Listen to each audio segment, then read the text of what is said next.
I'm interested to hear you kind of describe to me the way the sport was different and some of the things that a swimmer in that time had to deal with that others didn't. And some of that probably is the length of time you could train, right? With your eyes and the chlorine. So I'll get out of the way, and I'd just like to listen to you kind of address what it was to swim at that time. Okay. Even as an age grouper, when we started to go to Patton, when I was 7 or 8 years old, I think we practiced for an hour, and we went 5 days a week. And as I recall, and we would swim, and we didn't use lane markers at Patton.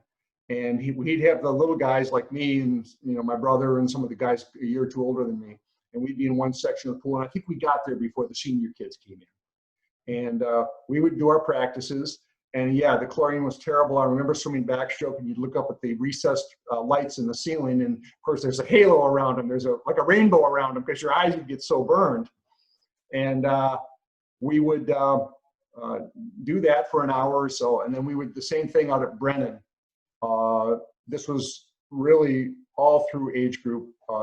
People didn't use goggles. The only goggles that were available were almost like a mask, and then these big awkward things that you could wear, but they were just too hard to breathe with and much bigger than the goggles we have today. So we would do that and go out to Brennan, and you know, we'd all try to figure out ways to avoid the chlorine, and we'd drop Visine in our eyes after we swam, and you know, that didn't make any, you know, help a little bit, soothed it, but it sure didn't clear up the halos we would see around the lights. I remember we used to kick with wooden kickboards, and out at Brennan and at Patton, we didn't have the red and the blue ones that are kind of styrofoam like that I swam with many years later.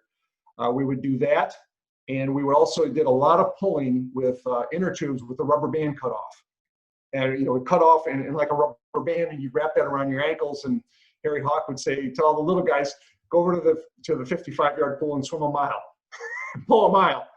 And, you know, we would do those kinds of things.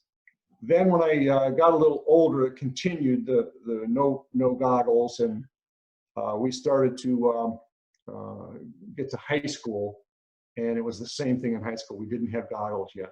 You mentioned some things last night, and I was trying to remember when I first started wearing them or when I wore them in a race. And I think the first time I wore them in a race was really in college. I think even at the Olympic trials, I did not wear goggles. I don't think guys were wearing goggles back then. This would have been in '72.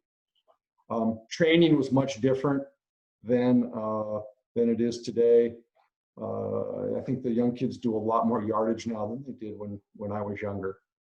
And it was a great time, though. It was, we wouldn't pass it up for anything. We got to go to, you know, we went to Cleveland, Ohio. We got on Shaker Heights. One of the biggest thrills to get was to win an event in Lake Erie, and their swimming area was called Lake Erie, and to win a patch, and it was red, white, and blue, and had stars on it. Finally, when I was 10, I won a race down there at Shaker Heights High School, and that was one of the big thrills when I was a little guy, you know. So